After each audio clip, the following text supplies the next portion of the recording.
Ko'chmas mulkka bo'lgan huquqlarni davlat ro'yxatdan o'tkazishda qachon to'lov olinmasligini bilasizmi? Aksariyat fuqarolar ayrim hollarda davlat ro'yxatdan o'tkazish bepul ekanini bilmaydi.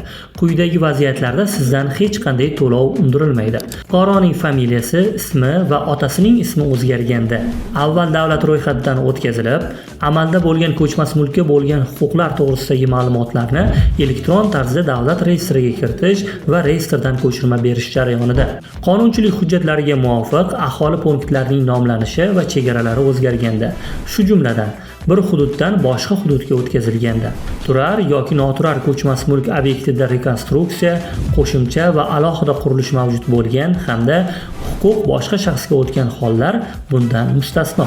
Tadbirkorlik subyekti, yuridik shaxsning tashkiliy huquqiy shakli yoki firma nomi o'zgarganda davlat ro'yxatdan o'tkazish jarayoni bepul amalga oshiriladi. Foydali ma'lumotni yaqinlaringizga ulashgan holda rasmiy sahifalarimizga obuna bo'lishni unutmang.